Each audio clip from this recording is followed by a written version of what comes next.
kid, it's the kid, it's the kid, it's the kid, it's the kid, it's the kid. It's the kid, it's the kid, it's the kid, it's the kid, it's the kid, kid. It's the kid, it's the kid, it's the kid, it's the kid, it's the kid, it's the kid, it's the kid, it's the kid, it's the kid, it's the kid, it's the kid, it's the kid, it's the kid, it's the kid, it's the kid, it's the man, hit double H, half of translation, trying to stay alive. Still black, still that dude. I'm still pro-black. I'm still pro-black. Shout out to my white guys out there. Shout out to my Asian homies out there. Shout out to my Latinos out there. Shout out to my mixed race peeps out there. Shout out to my polar bears and so forth. Shout out to my aliens out there. I'm still pro-black, baby. I'm still pro-black, baby. Come on, let's stand up, guys. So, guys, this is something new. Guys, well, Friday we ride, Friday we ride, Friday we ride. So, ride on Friday. So Friday, we live on Friday. But basically, Friday we live. Friday is going down on Friday. It's going down in the DMs on Friday. We pop up for the Euros. And also, not only that, Sunday we live as well. Yes, the Copa America, it's greenlit. The Copa America is greenlit. Brazil have released a statement saying that you are losers for setting this thing in Brazil when they're dealing with freaking COVID. But we're going to live, we're going to ride because we will have to accept, we will not reject the call of our national teams. We're doing it for the Brazilian colors. So Messi, it ain't going to be an easy ride, bro. You thought you could, Messi, you thought you could turn up in the Copa America, win this thing without Brazil in it, and I would accept it? What? Messi, come on, you know me, bro. You know me, I'm that dude. I'm that dude. So, guys, we're going to have a good popping off show with you. If you don't have a meal, press pause. If you don't have a meal, press pause. I have my meal. So I say, do unto us what you do to yourself. I've got a meal right here. We have some chicken, free-range chicken, and potato salad. So potato salad, free-range chicken, and we always have Malta Guinness. Cut the check. Malta Guinness, cut the check. So guys, there's a lot of transfers going on. So I thought, what's the best thing to do? Let me give you the little Salini. Let me just give you a little breakdown of the transfers. So some I've missed, but I've tried to break down the most important transfers out there, So I thought, you know what? Let me give my take. Let me give my 100% key take onto all of these transfers. So guys, relax, chill. Guys, remember, man, Euro 20 Fantasy League. If you haven't already, join my Fantasy League. The link is below in the description box. And remember, you have to put in your predictions before tomorrow.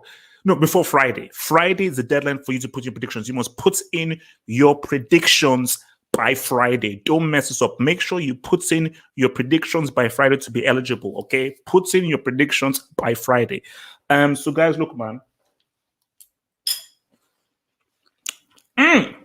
Good. Very good. So, you have lots of stuff to talk about. Okay, this is good. No. One more bite. God damn, this is good. That's right. The potato salad with a bit of chicken is all right, man. So,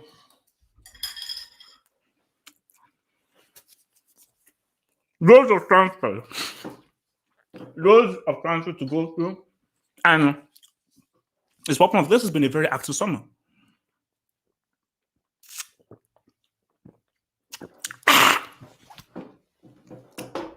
Very active summer. So we're going to break this stuff down. I think there's only one place to start, because I think this one is popping up.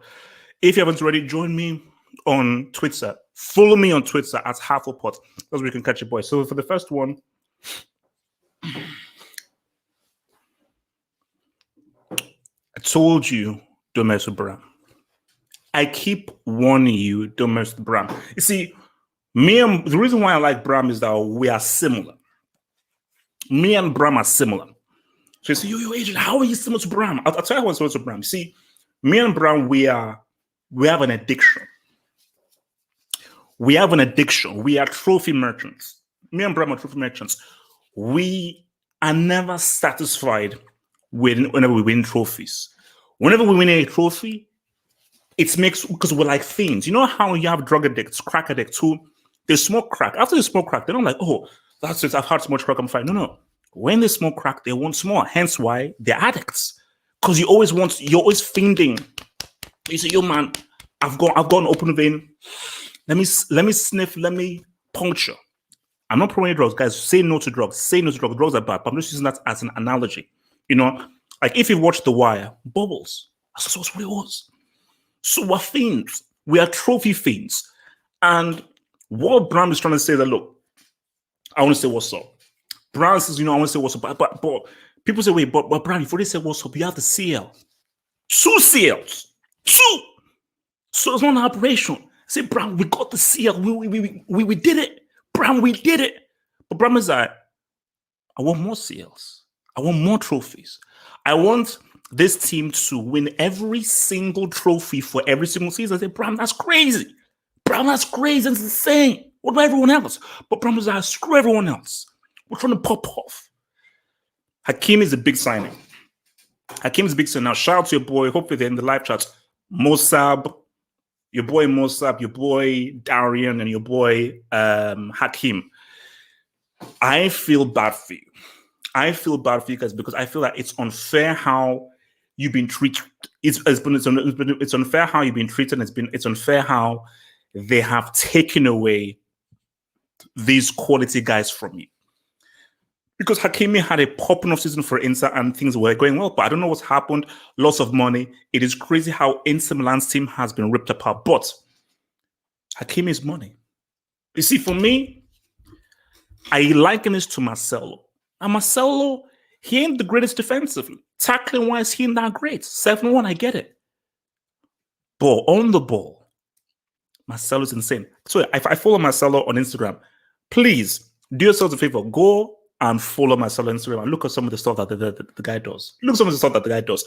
So the thing with Hakimi is that you've got a goal scorer. You've got a dribbler. You've got a crosser. And you have a guy who gives you extra attacking impetus. I love Rhys James. And I love how Rhys James is coming to the academy and said, what's up? But I'll keep it a stack. I'll keep it a stack. Hakimi is better than Rhys James. As a footballer, Rhys James is a better defender, 100%. See, Rhys James, as a defender, he's better. But in terms of technique, Hakimi is better. Hakimi is the better football player. So this is a huge flex, and I think what this does is this improves Chelsea exponentially, because what my fear for Chelsea is, how do we break down deep blocks? How do we break down deep defensive teams and so forth? But now, guys, keep it swell. This isn't confirmed. Chelsea are in the mix. Now, the big thing was, see, Hakimi is leaving inside. I think that is what we can put as certainty on, that he's leaving Inter Milan. But it is between PSG and Chelsea. So PSG are in the mix. And I'll keep it real. PSG would overall be a more attractive option in terms of you can play with both Neymar and Mbappe. And I think that would excite Hakimi. Playing in Paris, a very glitzy, glamorous club, and the chance to play with a guy like Neymar and Mbappe. And specifically, see, here's the thing with Hakimi. If it's about playing style, PSG's playing style far better suits Hakimi than Chelsea. So I'm keeping it subjective and keeping it real. The playing style, it's attack, it's flamboyant, it's dynamic. Hakimi would be perfect for that. Specifically, him working with Neymar and Mbappe would be popping off. But is Pochettino staying at PSG? What does the product look like? Are things resolute? So these are things we have to ask ourselves. Are things resolute? Whereas at Chelsea, you're joining the UCL winners. You're joining the best club in the world. You're joining the best owner in the world. You're joining a team who could dominate for the next 5 years. You're joining a team that have the best young players in the world. So, you see, PSG represents like the present. Chelsea represents the future. So, Hakimi, this is future-proof. You could walk away with about 6 or 7 trophies. Because that's what Chelsea will say. Bram is saying, you know what? I want 7 trophies in the next few years. So, you could be swimming in CLs, EPLs, Super Cups, FA Cups. Because that's what Chelsea are going for. So, for Hakimi, if you want trophies, Chelsea's where it's at. And you want some resolute, Chelsea's where it's at. But if you want to enjoy yourself, have fun, and perhaps a system that's best suits you, then I think it will be PSG. So that is the dilemma that it has. But look, I'm saying that, guys, if it is announced that Chelsea gets your boy Hakimi, guys, I told you, man, people better be fearful. I see this is a really bad time for the haters. So my advice is jump ship. I was on Twitter right now, and a Tottenham fan just announced that he's a Bayern fan. There is no shame in switching your allegiance to Chelsea. Okay? If Jujuman can do it, if Cole can do it, so can you. So, guys, I am officially opening the doors for any fans to join Chelsea. We have lots of room. There's caviar, there's candy, there's Haribo.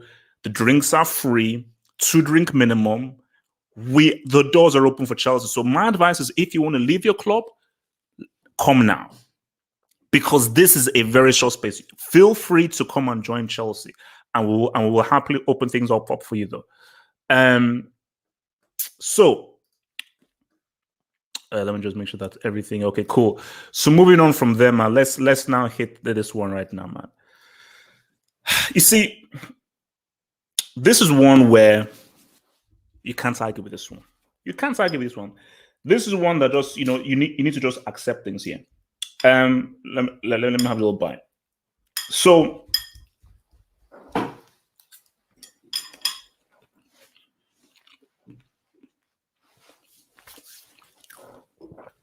down.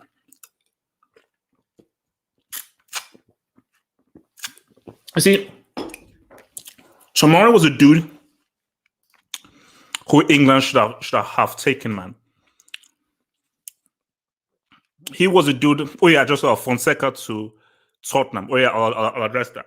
So you see, Splash man, when you see this meal, you'll be breaking off this meal. Like, this meal is high, and it's cooked by me as well. This meal is high. I told you I always have to have a meal, but this meal is popping up. But guys, Splash, when you see the meal, straight Turkey, Italy, I'm having pancakes. I'm having salmon fish. I'm having Ben & Jerry's ice cream. The meal I'm having for that Turkey, Italy meal, it will shock you. And I'm having like a 4-course meal for Germany against France against Germany. I'm having like a 4-course meal. I'm hiring a chef. I'm hiring a chef for that France Germany meal. I'm hiring a chef.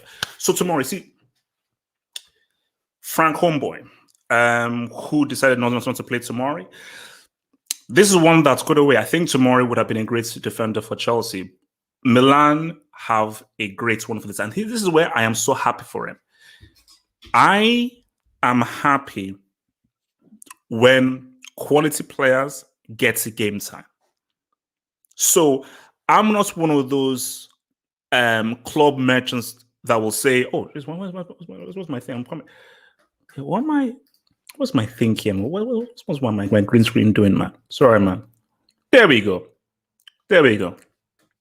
Actually, no, let me hit you with this one.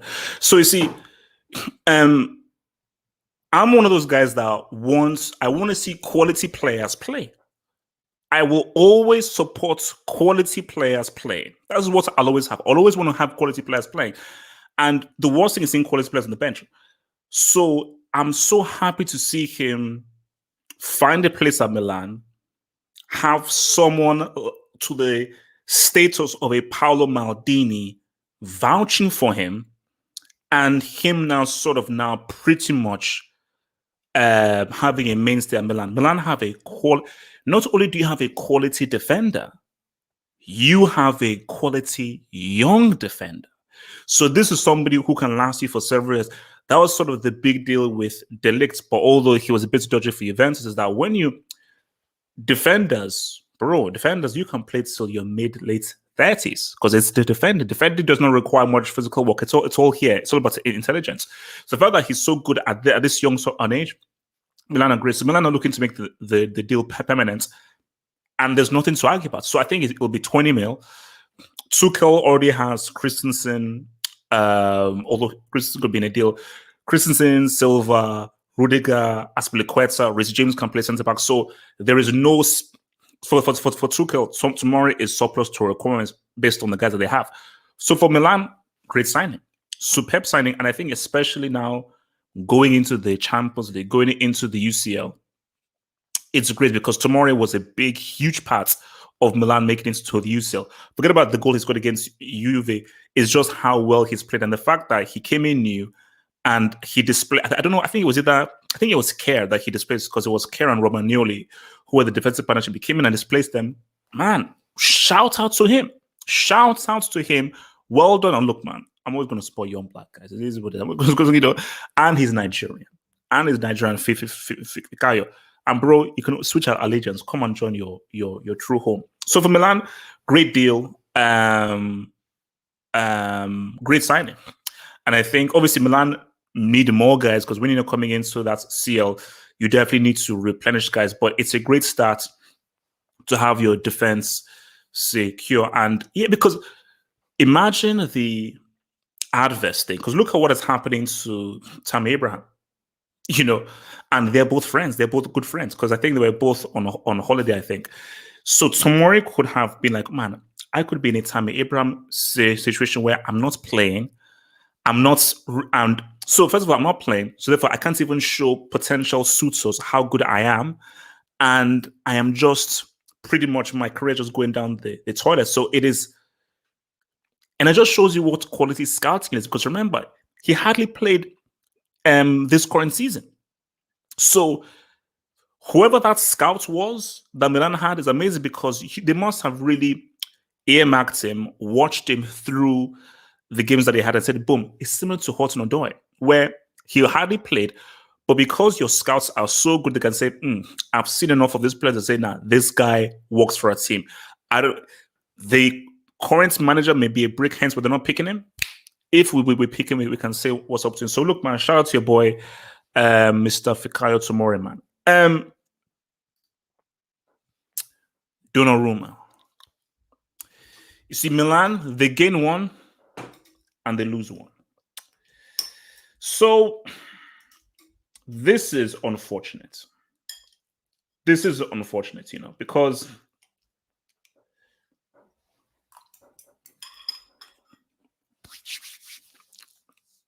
I thought that Donnarumma would have been a long-term Milan player.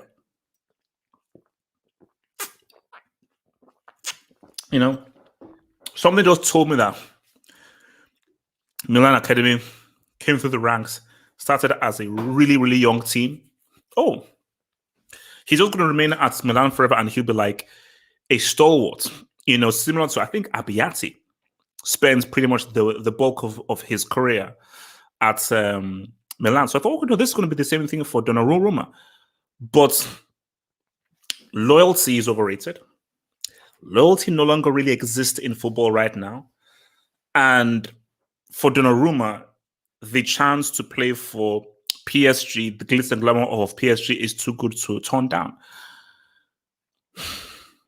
It's unfortunate because I will say to Donnarumma, Milan are back in the UCL. They're back in the Champions League. And you can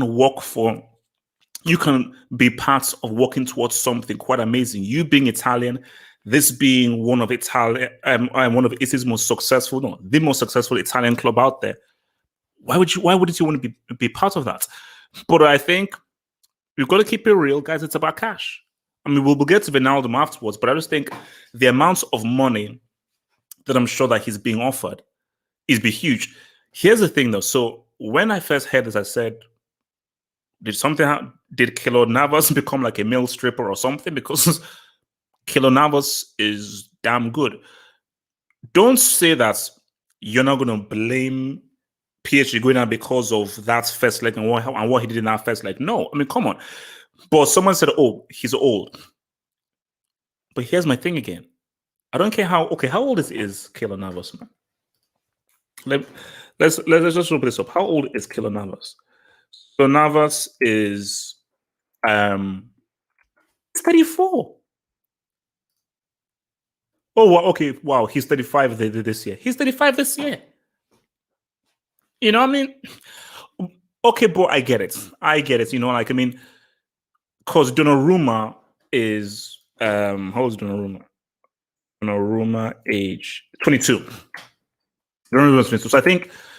So I can understand maybe they're just looking for long term, and their sense of says, okay, we get 2, 3 years out of this dude, Donnarumma, you will come in. But here's the thing, though, Donnarumma. Are you going to guarantee to be a starter? You see, for Milan, you are starting every game. You are number one, without a doubt. is Donnarumma just going to automatically be number one? Because Keylor Navas will be like, whoa, wait a minute.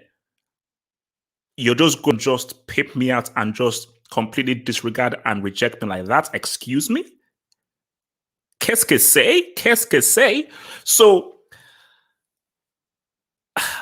so for Donnarumma, you are going to PSG where you're not going to guarantee, you will not be guaranteed to be a starter.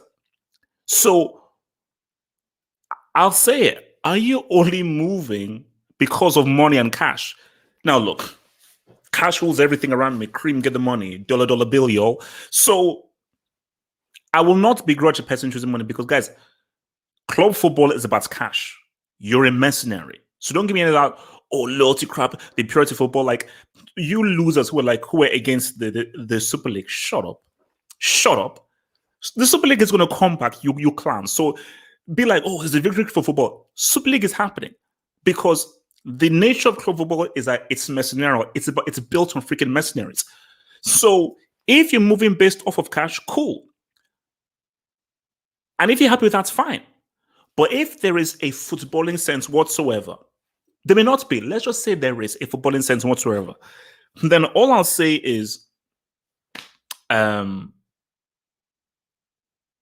would you leave a club that are in the Champions League where you're a guaranteed starter to move to another club where you're not guaranteed to start? I mean, it's for me personally, it doesn't make sense. But if he does go, it's a great signing. It is a superb and amazing signing for your boys. It's an amazing signing for your boys. And let's just change that background. Let's change the background. It's crazy. Guys, remember, guys, to like and subscribe. Because remember, man, join my Euro 2020 Fantasy League. My link is below in the description box. June 11th is the deadline to join the Fantasy League, as well as to make your predictions. You must make your predictions by Friday in the Euro 2020 Fantasy League. The link below to join the Fantasy League is in the description box below. Okay? June 11th, Friday, that is the deadline to put in all of your predictions in the group stage. Please remember that. Okay, so Memphis, Tennessee. So Memphis, Tennessee will be making that switch to Barcelona, man. And I think Barca, they want to try and sort this out. They're trying to sort this out before the Euros. Well, they say like they don't want to do it before the Euros, but it's going to be doubtful. But they still might. They still might. I'm not sure when the Netherlands play. You see, my thing with this hinged on Ronald Koeman. Age out, so it wasn't there. A little bit of Dutch there, Bergkamp, quality.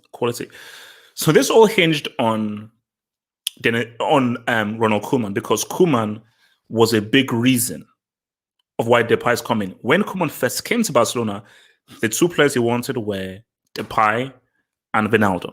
These were the two main players that he wanted. So the fact that Koeman is staying, he's now confirmed to be the Barca coach staying. Look, when this was mentioned, Barca fans are like, "Oh my gosh, Depay, he's not." Remember, this was before this season. It was like, "Oh no, Depay, he's not Barcelona standard. He's not quality." Beggars can be choosers. If you got touched 8-2, I don't want to be hearing any crap that you're too good for Depay or Depay's not good enough for you. If you've lost 8-2, I want you to be twerking for Timo Werner. If you lost 8-2, I want you to be shaking that ass for Mbappe and Nyong. If you lost 8-2. So this ain't 2011. This ain't 2015 right now. Beggars can't be free freaking choosers, and Depay is a quality player. But more so, if you hire a manager, you have to let him succeed or fail in his vision. Because if a manager comes in and he doesn't bring in his players that's going to help to implement his vision, there's only so much you can blame him. Insult David Moyes all you want. He was never given a summer. So abuse him all you want. If David Moyes was given a summer with his players that could help enact the vision that he had, and he failed, have at it. So for Depay, because see, for me, that is why Netherlands are going to fail. I told you, the ball is going to break it up for these freaking dudes because the ball is a crap. But when I saw how Depay was playing for Haaland under Koeman, I was like, whoa. The way he used him as like a false nine attack midfielder come striker, I was like, okay, wow, like you're really showing me a different side of the Depay that I've not really seen before, that we didn't really see at United. And thus, he had a quality season for Lyon. So for Barcelona, who need all the help they can get, they've already got Sergio Aguero. And I think what Barca need is, can someone help Messi? Because Messi is going to get his. He's going to get it. But the issue that Barca have had is that this is a one-man army. This guy, he got 30 Gs. He got 30 Gs this season and he got nothing back in return. So I think what this now represents is somebody that Messi can bounce off of. Griezmann, he failed, he flopped. The Us, relax, chill. Leave the Us alone. He's just trying to live. The Us is just trying to live. Look, right foot, left foot, live it. But maybe with Depay coming in, a guy who we know what he can do individually, and we know what he did individually for Netherlands and for Lyon, maybe this is someone that can work with Messi and they can share the workload of assists, goal scoring, and so forth. So I don't know how he's going to do.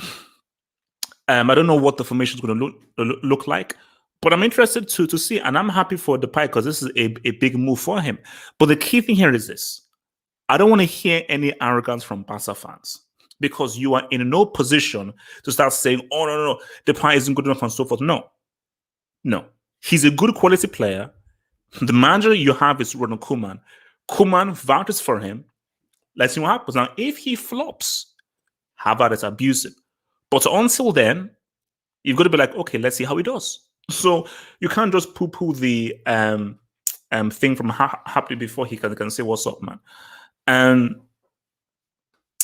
So shout out to your boy Abracadabra, man. Thank you for the dub. Abracadabra, thank you for the dub. So Abracadabra says, if Barca gets Laporte and Martinez, treble incoming.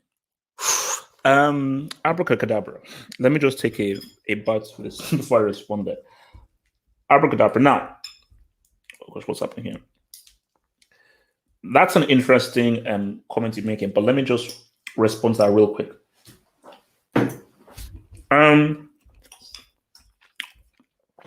I don't know who Martinez is. I don't know who Martinez is, man.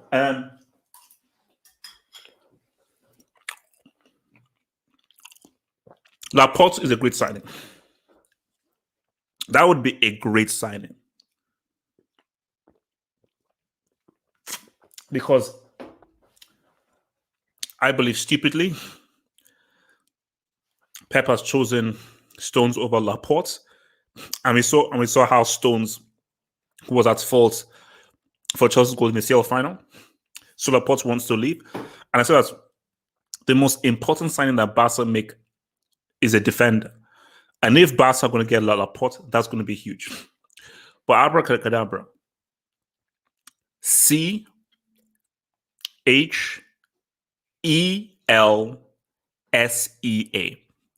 Now, I don't know what that spells, but I'm going to leave that to you. So my response to this is CHELSEA. I don't know what that spells.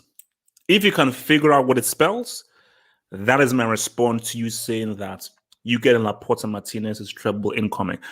Those are great signings. Those are quality signings. But abracadabra, I think the treble has already been decided. It's already been decided already. I mean, I can give you a double. I can give you a Copa del Rey and a La Liga. But that's the best I can give you, bro. That's the best I can give. Okay? Because if those boys get those boys, I'm sorry, man. The best I can give is a La Liga and a Copa del Rey, man. Because I don't think you're trying to seal. I don't think you're trying to seal. I mean, our seal is resting on the bridge. And the intention is for the seal to remain at the bridge henceforth. Okay? So we're talking that trophy is staying on the bridge for the next 3 years. For the next 3 years. This is what's happening right now. So that trophy ain't leaving the bridge. No, it ain't leaving the bridge. Ramos. So for a long time, we heard There were thoughts, there were rumors that your boy Sergio Ramos was going to leave Real Madrid. I saw a picture where his brother, who is his agent, met with Monchi, who I think is the Sevilla president. Remember, he came from Sevilla. There were talks of PSG. I haven't had freaking Man United on the radar. But now it seems there's been a bit of a turnaround, and Ramos says that because I think Ramos initially rejected a contract that was given to him. So right now, Ramos is now saying that, okay, whatever Florentino Perez offers, I'll take. Whatever he offers, I'll take. So I think this is great for Real Madrid because Ramos is still quality. The only issues are his injuries. He is still when he's fit, he's still arguably at least top 4 defenders in the world. I mean, of course, you've got Van Dijk, Ruben Dias, you've got Skriniar, and you've got to probably put Ramos in there. So he's top 3, top 4, top 5 defenders when he's fully fit. But beyond that, just his personality, his character, what he means for the team, what he means for that union, and so forth. I think it's key. I think it's very key and it's very important, man. So, for your boy Ramos, man, it's great, and I think that I understand how Ramos must feel not making that Spain squad because I think, guys, first of all, so Enrique picked like 24 out of 2026. Busquets has COVID, and apparently another player has COVID. So right now there could be a whole infection thing happening in the Spain camp. Freaking crazy. Or why didn't you just pick more players? But yeah, I mean, because I think I've always seen Ramos retiring at Real Madrid. I always see him, ending his career at Real, not going back to Sevilla. And you see, Real needs to revamp. They need to renew. They need to bring guys new in. But when I say revamp, not every single player needs to be revamped.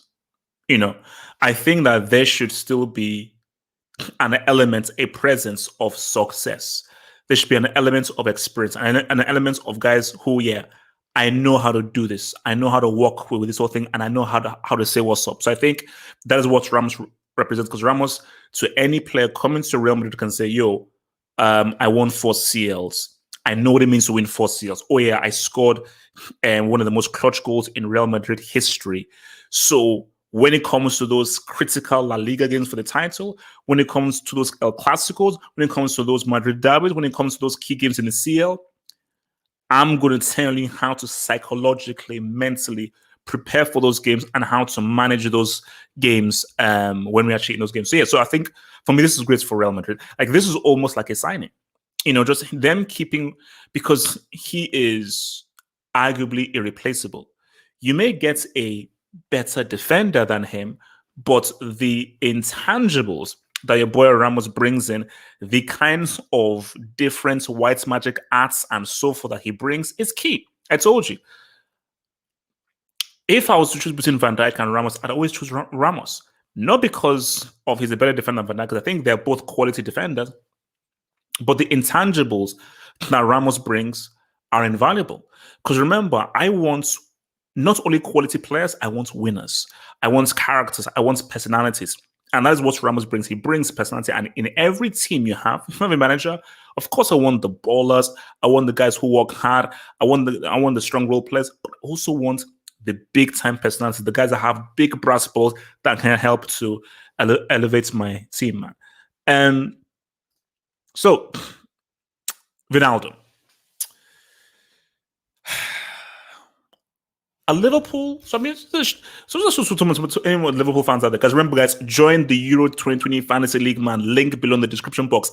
Deadline is this Friday. To join your boys Euro 2020 Fantasy League. And remember, you have to complete the group predictions. Everything pops up on Friday. You have to complete the group predictions by Friday, 7 p.m. By Friday, 7 p.m. BST, you have to complete the group predictions in the freaking UCL. So in the group predictions in the Euro 2020 Fantasy League, man, remember, join up. Deadline is Friday to join. Deadline to be eligible to be part of the whole thing is Friday to complete the group predictions. You must complete all of your predictions in the group stage by Friday. Liverpool fans, um, is this a big loss?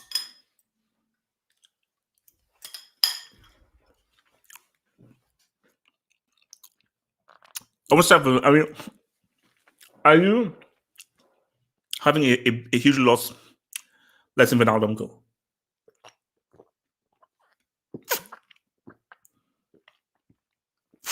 Because Ronaldo was always a player who, not the most extravagant, although the way Klopp used him much more as a utility midfielder was different from how Koeman uses him as an attacking midfielder, which is why it's a bit of a shame of how Barca have missed out on him. But my thing though is that, if Ronaldo now leaves Liverpool, who is the Ronaldo equivalent? Who will now do what Ronaldo does? Because Henderson, Naby Keita, Thiago Alcantara, they are quality in their own right, but they're different from what Ronaldo brings. But that's one side. You can understand again why Koeman wants him. Forget about the quality of the player. You have to have watched what the Netherlands side looked like in qualifications and in the Nations League with Ronaldo. Ronaldo looked really good as an attacking midfielder for the Netherlands. And I think him and Depay were both formed a great 1-2 Salingi. But again, this comes back to cash. I just think, so PSG, I think they doubled the dude's salary. So we're going to pay you way more. So Ronaldo was like, bet, I'm moving. And again, this is similar to Donnarumma. Barcelona, he's starting. Of course he's starting. Because this is a guy that Koeman directly wants. And Koeman would definitely put him in that side, obviously ahead of either Pedri or Ricky Puig or whatsoever. PSG, are you a guaranteed starter? Paredes, Marco, Idrissa Gueye, Danilo. That's some serious competition. So if you're going to PSG, you're not guaranteed to start. You're just going to be part of a squad.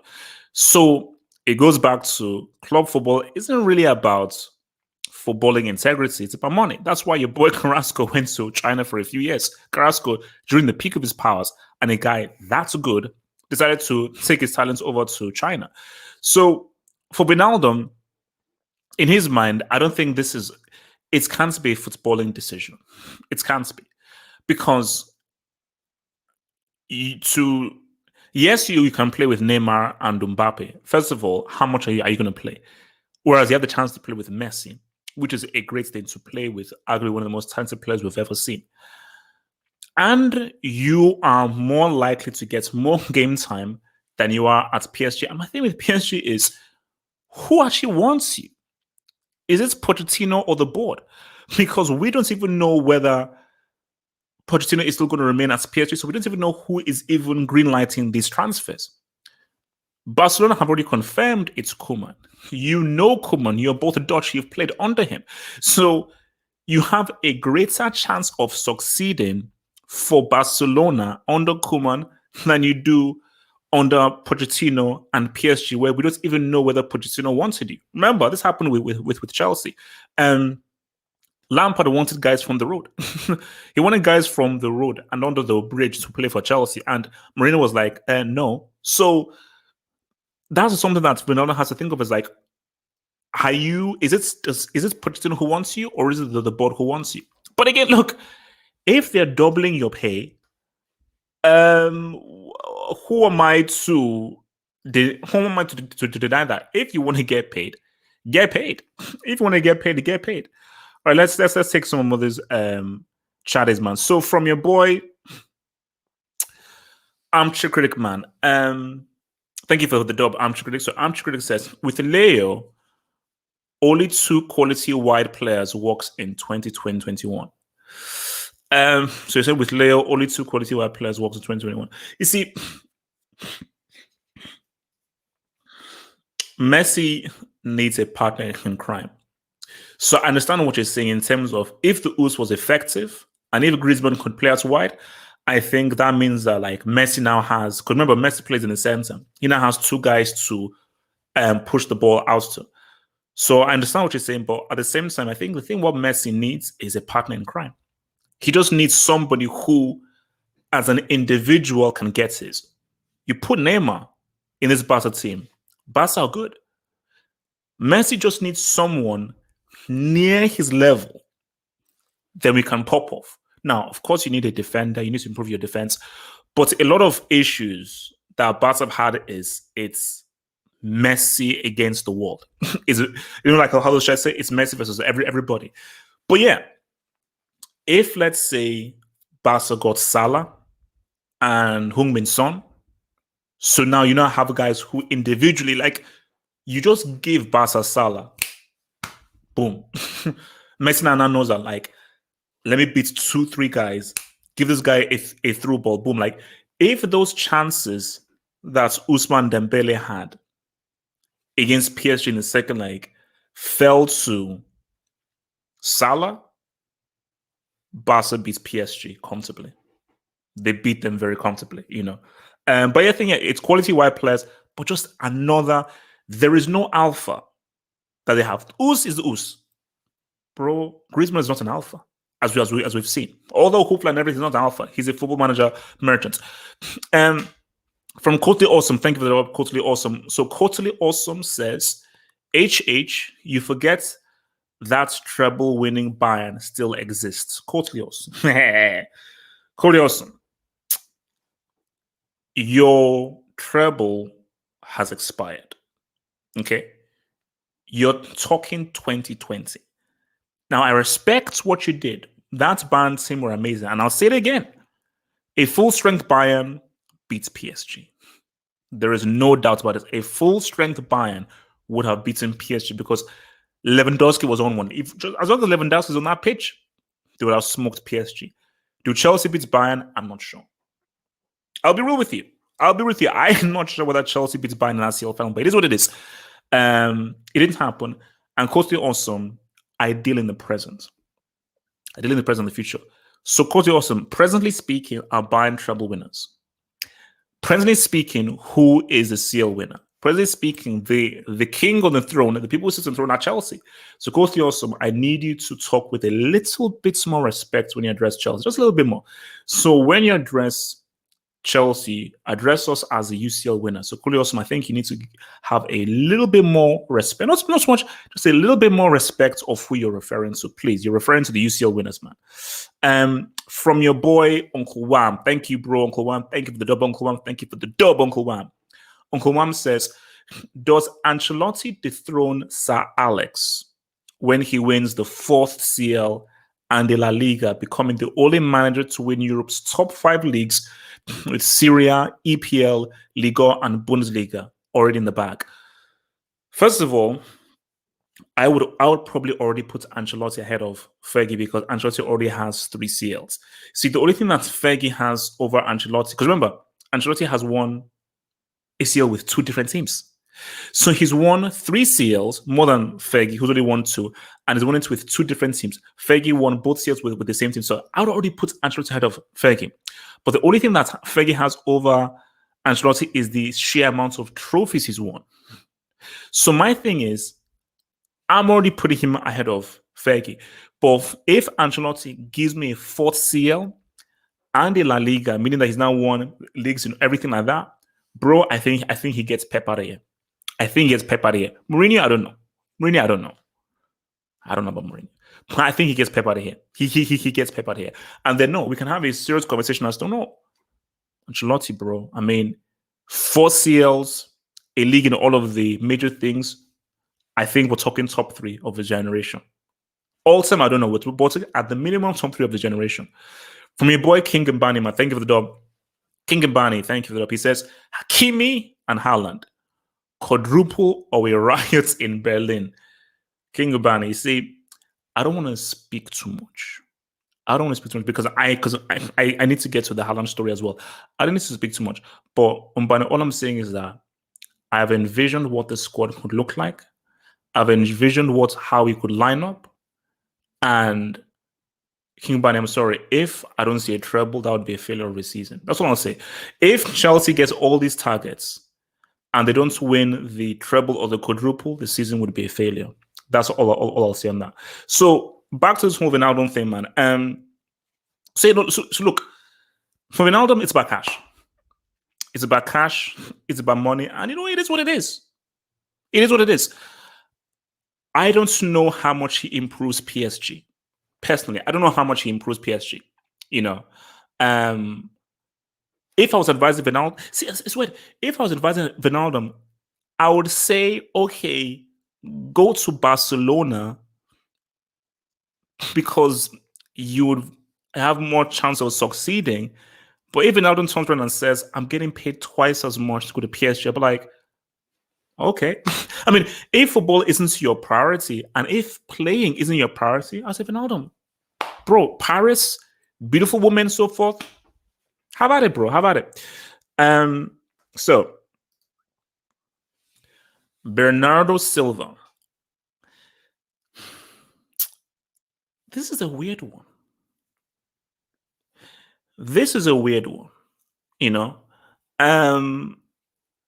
And by me saying that this is a weird one is, has Bernardo Silva really been that bad? This was a guy who I think, whether during the 198-point season, was really good for Man City.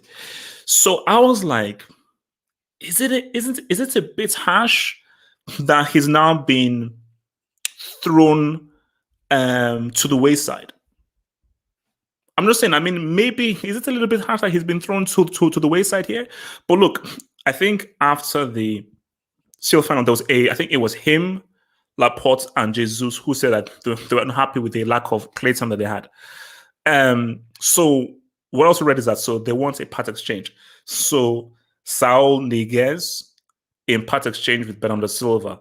I think it's Atletico who really want to do that. So my thing is, for Bernardo Silva, it is what it is. I mean, I think City are missing a quality player.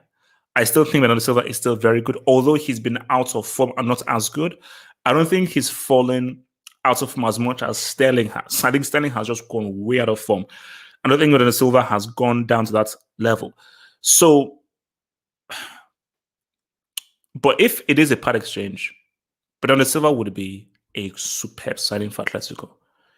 Because I just think this is a guy who will, especially playing with Carrasco, I think that he will enhance the attacking quality and creativity of Atletico Madrid in the final third. I think Carrasco is like the only truly, which I think Carrasco and Correa are the only two really skilled players Atletico have. So you've now had Bernardo Silva in this, you now have Silva, Correa, and Carrasco in behind Cannibal Suarez. Atletico looking really great. Is Saul a Pep player? So that's my thing. I don't think Saul strikes me as a Pep player. So I think Pep will say, no, Saul is my guy. Like Pep will say, okay, if we give you Silva, you give us Carrasco, and there is no chance in hell Atletico are letting Carrasco go because that is one of their best players. So I don't think that part exchange is going to happen. But Silva is heading out. So or maybe Atletico are saying Saul plus cash. If that's the case, then maybe, okay, so you give us Silva, we get cash and Saul. So it's good. So we already have a bit of cash and we bring in Saul. If it doesn't work out, at least we have the cash to maybe spend on to improve our team. But yeah, I mean, it is wild though that I really would have never have foreseen Bernardo Silva leaving Man City. So that is a weird one, man. That is a strange one, man. But yeah, look, if Atletico gets Bernardo Silva, that'd be freaking huge. That would be a great purchase. Because remember, I'm still thinking that, okay, how good can Atletico be next year, next season? What the hell can they do? I mean, who can they buy? How much can they improve? If they bring in Bernardo Silva, that's is quality because Marcos Llorente is trash. I'm sorry, that guy is garbage. Okay, that guy is a garbage player, and Bernardo Silva is a bigger improvement on that dude.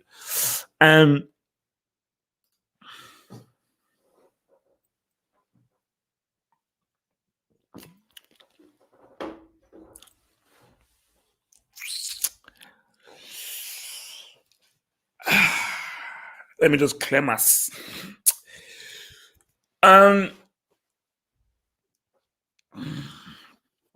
Don't allow Chelsea. Don't do it.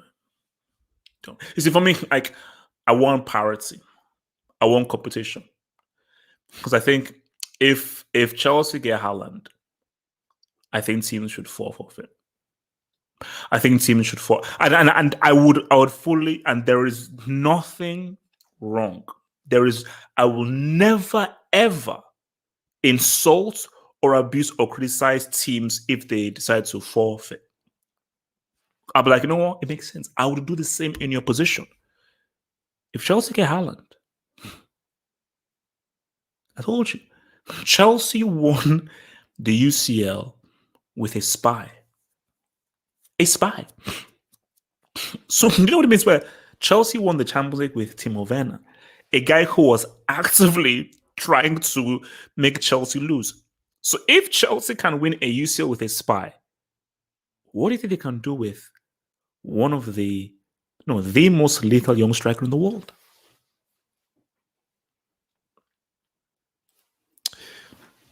Guys, remember Deadline Friday. Deadline Friday. The Euros begins on Friday. I've already filmed the Italy-Turkey pre-match analysis. Deadline is Friday to get your group predictions. Friday is the deadline for you to get your Euro 2020 group predictions in for my Euro 2020 Fantasy League. The link is below in the description box. Make sure you make your group predictions in the Fantasy League this Friday. Back to Haaland. You see, all Chelsea needs is a strike. Do you know what it means to play a full season with a guy who can score from 2 yards out? Someone linked me to a video on Instagram. So whenever someone links to Instagram, I say, okay, is this? I hope there's not animal porn. You know, I've shouted to animals out there, but I don't want to see animal porn. I don't want to see bestiality. I don't want to see a bunch of peacocks say what's up to each other. Shout out to the peacocks out there. You know, I used to own a peacock back in Nigeria, so shout out to the peacocks out there. But you know what? That's my thing. But someone linked into a video, and this was a video of the top 10 Timo Werner misses. Do you know what it means to have a top 10 collage of your misses after only one season of football? Do you know what that means? And guys, if you see miss number 3, miss number 2, miss number 1, you will choke. Missy, don't watch the video while eating, or else you will choke. So you've been warned. So Chelsea have been suffering because Chelsea don't have a freaking finisher. And Kai Havertz had to take it upon himself to say, all right, basically, Kai Havertz had to invoke his inner Thanos. Because he was like, all right, fine, I'll do it. If you're not going to do it, I'm going to do it. But if Chelsea can secure the services of the link with the Verts, Mount Kilimanjaro, you know, all these guys up in that piece. I mean, we're cooking. And the sick as well. And Haaland, because Haaland, he knows. Haaland wanted to stay at Dortmund. He did. Because he thought that his brother Jad was going to stay. But now that Jad has decided to join Man United, Haaland is like, it's time to go. Now, it could either be this summer or next summer, but Haaland, why wait? Haaland, the UCL winners are calling. The UCL winners are calling, and Bram personally is making this his priority. Not priority, his priority. If you just give, because remember, Chelsea have to now defeat deep blocks, deep defensive teams. So if there is now a quality target that Chilwell, Rhys James, Aspilicueta, Mount, Havertz can now play towards, Werner, you got to chill. Werner, you wipe the floor. Okay? Werner, the toilets need to be cleaned. The boots need to be sparkled. And the windows need to be shining. If I see a speck of dust, Werner, You're being shipped to. So for Werner, I need those boots cleaned. I need the grass cuts. Okay? And I need you to take out those cones. That's your job now. That's your role. That's what you're doing right now next season. Because home is coming for your position. Okay, it's coming for your position. Okay? So Bram, let's make up this summer. If Chelsea can just make this happen this summer, my Lord in heaven, Chelsea's team looks crazy. Chelsea's team looks crazy. It looks mad. And the thing is that Bromwich is crazy. So most guys, when you win a sale, you chill. Most guys who win a sale, they just chill and they relax. But Bram is like, nah, this is too good because Bram knows the potential of this team. Bram knows what this team is capable of. And he knows that don't leave tomorrow what can be done today. What can be done today is securing one of the most sought after streak in the world. Chelsea just became man.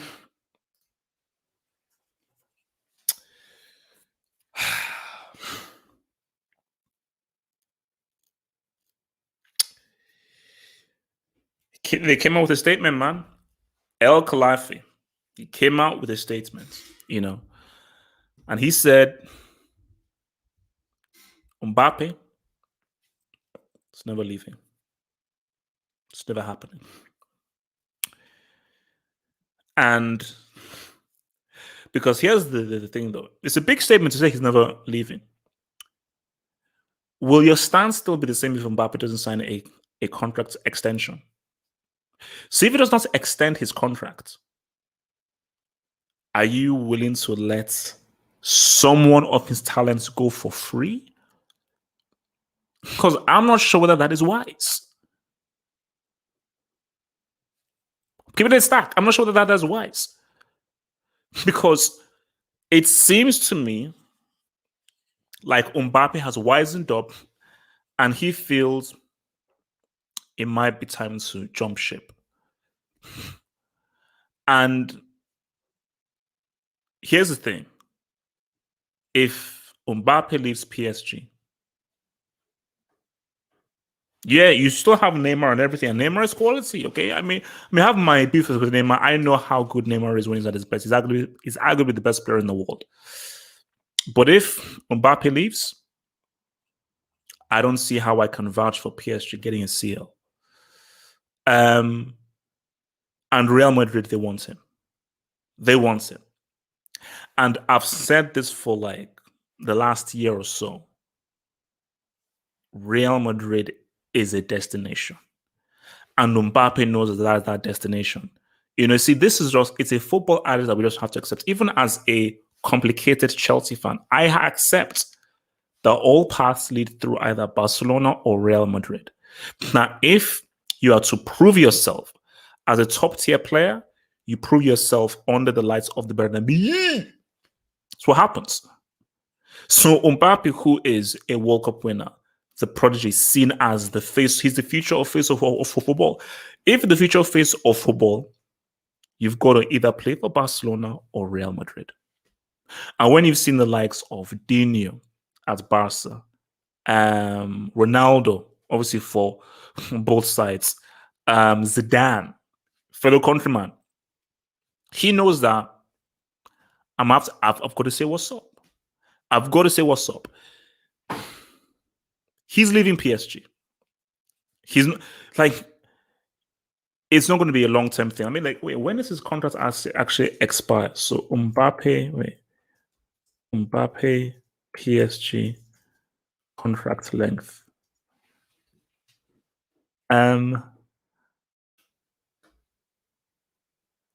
Until 2022.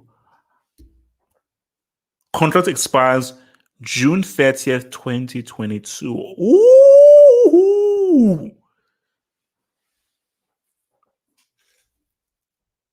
PSG, you're in a tough position.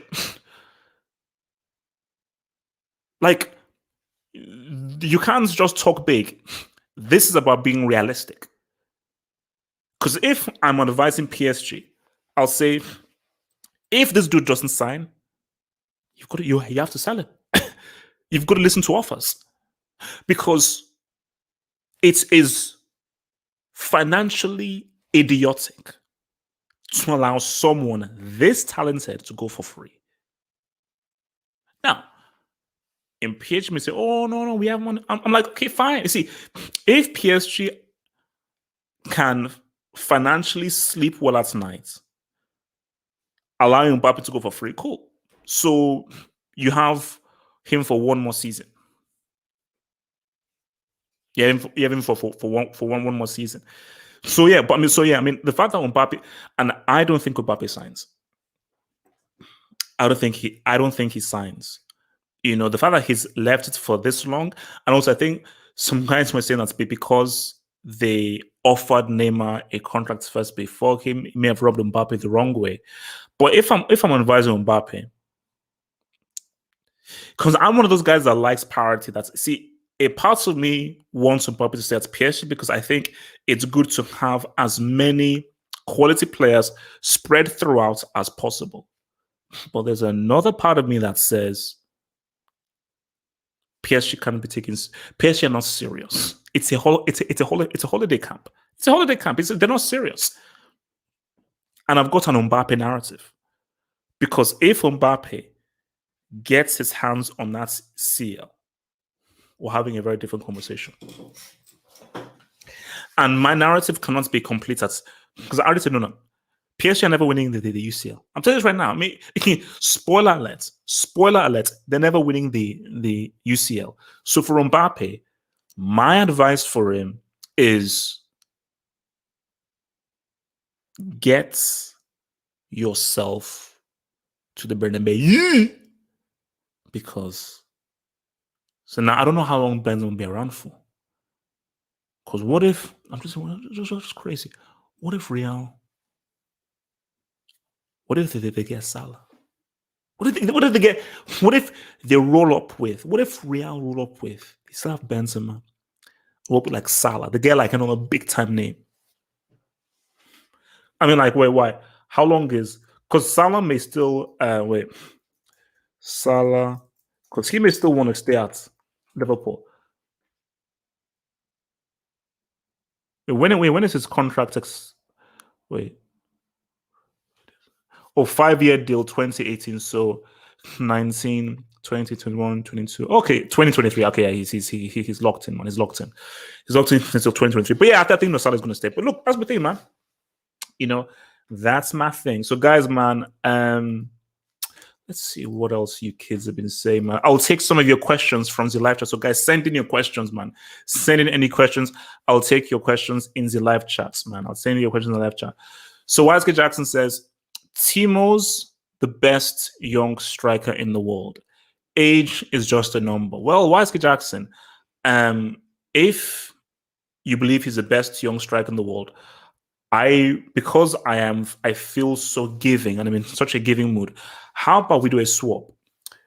We give you the incredible Timo Werner and you give us Cavani. How about that? I think that's a great swap. I think that's a great quality swap. It's nice. Send in your cues, man. I'm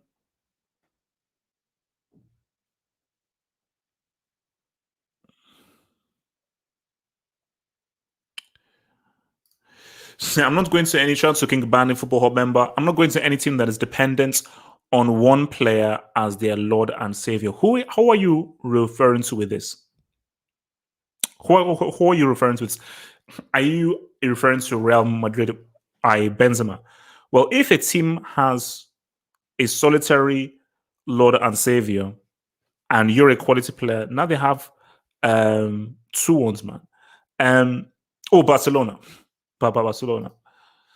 H.H. Markman was PSG winning the UCL soon. By soon, do you mean in this millennium or in this decade? Now, look, by law of averages, yeah, probably they'll end up winning it sometime, but I don't think it's going to be anytime soon. And my thing is, if Mbappe leaves PSG, you can't just swagger and bully your way into winning a Champions League. You need to have a proper manager, proper tactics, and you need to have a proper direction. So you can't just be shove, and think that that's going to win you a UCL. No, there needs to be there's not enough discipline. There's not enough discipline in place, bro. So that's my thing, man. Oh yeah, so Marcos Thuram. So yeah, I think, yeah, man. I mean, at it, I think I don't know whether it was last summer, but I know there was a transfer window where he was linked with Juventus. Now, obviously, Lilian Thuram obviously played for Juventus, so there was obviously links with his dad there. So, Mönchengladbach have no chance of keeping him. Like, no, it's like, you see, the thing with this is that he's hardly going to play the Euros because he's unlucky that he plays striker or a wing player. I mean, he may get a few games. Like, if let's say France are blowing out Hungary, he may get like a few games here and there, but he will not get much game time, based on just the amount of options that France have. So he will not really have a chance to really sort of impress himself. But I think even if he doesn't play at the Euros, Gladbach ends keeping him. So yeah, you may see him end up at Juve, but for sure he's leaving Gladbach. If not now, very soon, man. HH Barca looking at De Ligt or Laporte, rightfully so. Like, before you look at any attacking player, what Barca need is a defender. Look at the massive difference that Van Dijk made for Liverpool. Look at the massive difference that Diaz made for Man City. Look at how important Skriniar was for Inter Milan. Defenders are now being appreciated, and you're now seeing how important defenders can be for your team. So you can have all the attack in the world, all the amazing attack in the world. If you don't have guys who can keep a clean sheet or restrict a team to one goal, then there's no point. Like, if Barca had a better defense, they would have probably won La Liga. If Barca had Laporte in defense instead of a dude called Langlets or Piqué, they would probably have won La Liga. So 100%, Barca should go all out and all in to make sure that Longley and Piqué never ever sniff a blade of grass for the rest of their lives. I mean, between De Ligt or Laporte, he's the better defender. De Ligt is still good, and De Ligt is young, so you can have him for some time. But I think you want to win now, and you want someone who can slot in and say what's up. And Laporte is a quality defender, and Laporte is way better than Longley and your boy Piqué, who are trash. I got this from Nigeria. Nigerian man. But thank you, bro. HH, your take on Fonseca to Spurs. Tottenham will not be relevant for the foreseeable future. So Fonseca, is this the dude who held 6-7 goals to Man United in that Europa League game? The same dude? So you go from Mourinho, Conte to Fonseca. What I will say is this: Tottenham are not winning any trophy. They're going nowhere. And I think because that's lacks information, and I think with that hire, I think Harry Kane is going to officially hand in his transfer request. But what I will say though is, at least it is somebody who will play progressive attacking for football. This is someone or the kind of manager that they should have hired after letting go of Pochettino. The issue that Tottenham had was Pochettino and Mourinho are so similar in their philosophies. So in that sense, yeah,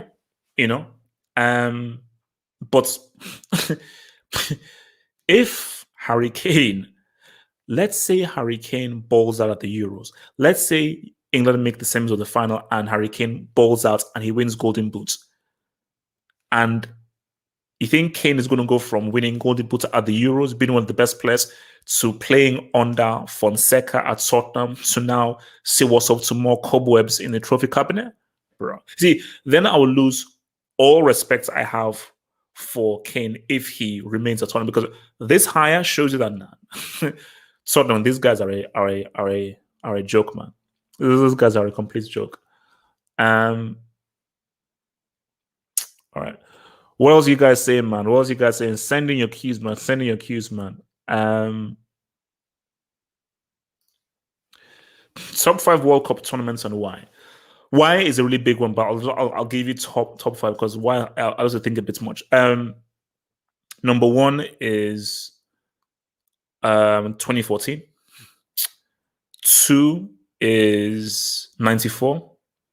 3 is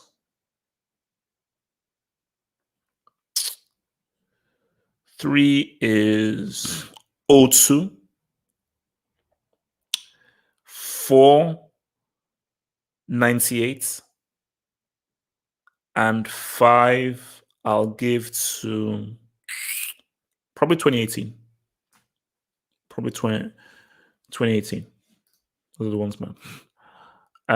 What did I do here, man? So I'm going by ones that I watched. I'm going by the ones that I watched, man. So, why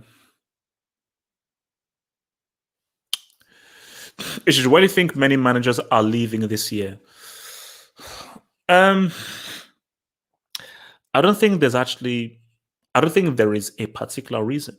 I just think it's just one of those things that it just so happens that they're leaving. So if I was to think of is there like a reason why every manager is now deciding to leave and so forth? I don't think there is.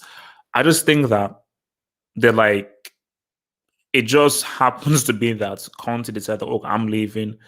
Pochettino is like, okay, I'm leaving. All these guys are leaving. So it is weird though, because Conte leaving Inter, Ancelotti leaving Everton, Pochettino thinking of leaving PSG. Yeah, it is a weird merry-go-round, man. But I mean, maybe you say to yourself that it was a weird season for COVID. Let's look at it. Yeah, Sarri is not going to be a Lazio manager. Gattuso going to Fiorentina. So I think it's one of those things where, because it was such a weird year with COVID and so forth, maybe it was a lot of managers really struggled with teams, and they struggled to meet those targets for teams, maybe based on the pressures of COVID. And some guys have decided, you know what, boom. But I just think that it's just a coincidence. It is just a coincidence that guys are just deciding just to say what's up to guys and I just leave him on. But but one thing I will say though is stop hiring former superstars as managers, please. So that's stop hiring former superstars as managers. It doesn't work. It doesn't work. I don't know how dumb you have to be. What moron would think that, oh, because he was a great player, he'll make a great manager? De Boer was a great player. Dude is crap. And Netherlands may come. Saying, we'll see how the Euros pop off. Netherlands may come bottom of their group, not because of how bad their players are, because they have quality into their team, but because of the freaking dude that's managing them. All right, let's see where we are. Shout out to boy Abdul. Shout out to boy Abdul, man. Thank you for the dub, Abdul. Thank you for the dub, Abdul. Reminder: United got beat by Yellow Submarines. They got beat by Yellow Submarines and Sync, Backstreet Boys, and the Beatles. That's what they got beat by. They got beat because remember, the reason why Villarreal wear yellow is because of Yellow Submarine, and I think that it was the name of like a Beatles album. So they're literally a boy band. So they're not even a football club; they're a freaking boy band. So that's why for United fans, I don't want to hear anything from you. Which is why it angers me that Sancho would go to a club who got served by Yellow Submarines. It's like, Sancho, do you know what you're going into? You're going to Gollum. You're going to Gollum. And that's why, for United fans, until I see a trophy, I don't want to see it. I don't want to hear anyone from you. I don't want to hear anything about you being the biggest club in the world, the most massive club in the world. No, you've not won a trophy in years, and you go Lara Croft said by a bunch of Yellow Submarines. Hush, hush, hush. From your boy Yasser Saeed. Yes, thank you for the Yasser Saeed. HH, Roma sacked Fonseca to hire Mourinho, only for Spurs to sack Mourinho to hire Fonseca. At this point, Spurs should sponsor the Brick Academy. Yes, like the best I can do right now. See, for me, I'm not. The best I can give you is I can put the badge on the review. I can put the badge on the review. Daniel Levy is Class B.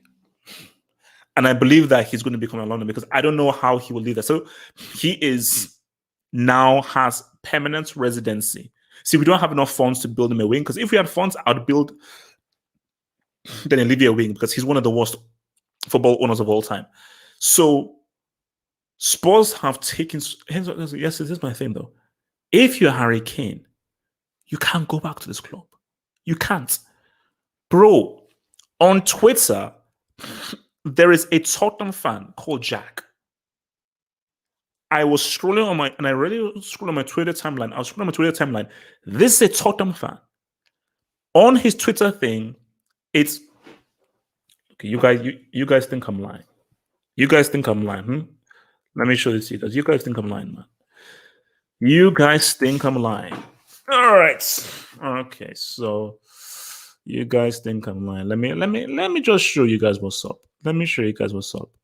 There we go. There we go. Is this one? There we go. All right. So this guy, I know for a fact, is a Tottenham fan. There you go.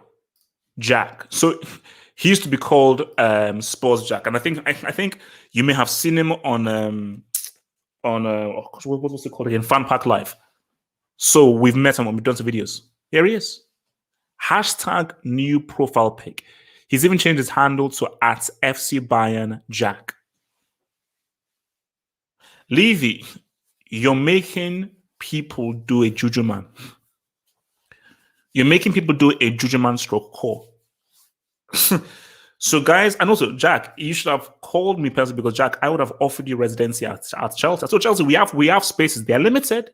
They are limited at Chelsea, but Jack, I'd have offered you space in Chelsea. But see, this is what Levy has done to guys. He's now become a Bayern fan.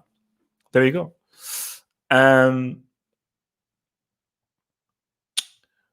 right, where are we at? No, there you go. Thank you for the double abracadabra. Thank you for the double abracadabra. Copa America is harder than Euros. Just look at yesterday's game, Argentina versus Colombia, quality game. Now, this is where people may have some arguments and some back and forths and so forth. And we may discuss this on Thursday when we do the whole tournament predictor or so forth. Here's the thing here. Harder. It's hard to say. What I would say that it's more physical.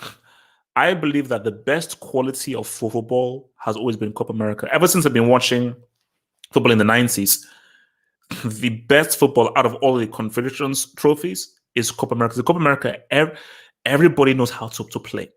There are no trash teams at Copa America. Everyone knows how to play, and the games are very physical.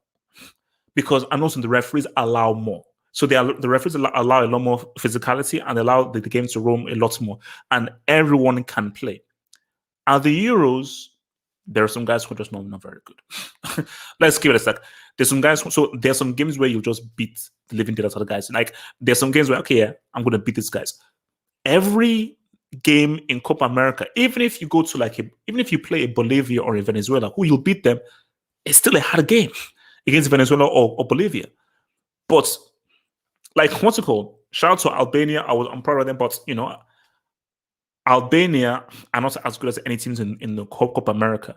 I don't think Slovakia could beat any teams in the Copa America. So I think for the Euros when you now go into the knockouts, Euros, there are more quality teams. No. Euros, when you get to the knockouts, they're more quality teams.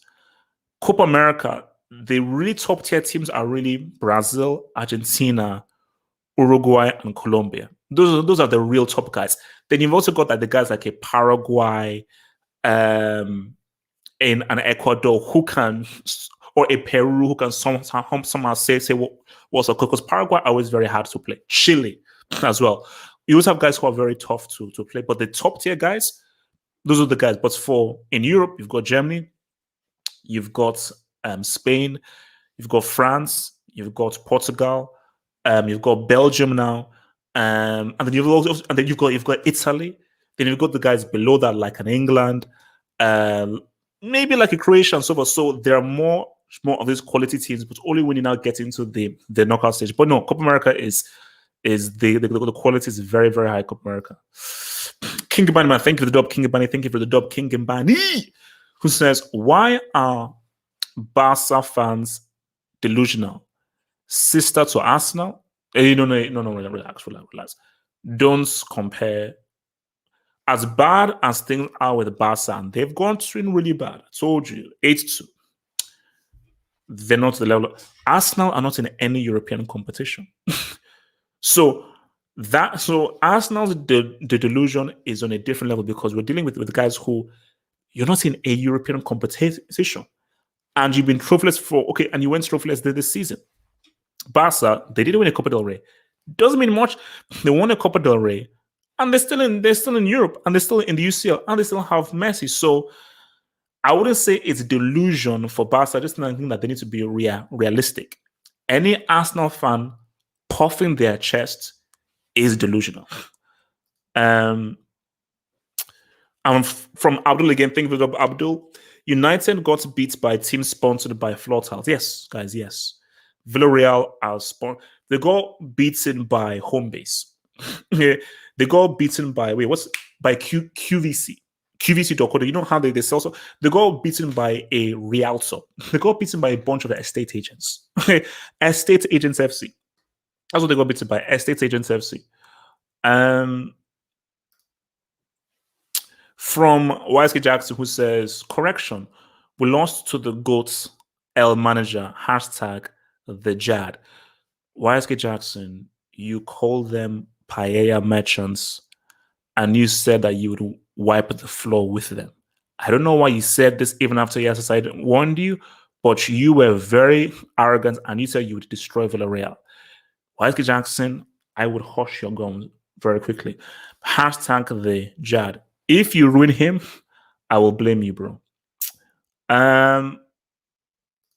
From Yes Said again says that thank you for the dub, Yes Said. A great player, Zizou, a great manager, Zizou. That's why HH is the Zizou effect. Simple. Zizou is a horseman who is already top 5 managers of all time. Is Zizou top 5 manager of all time?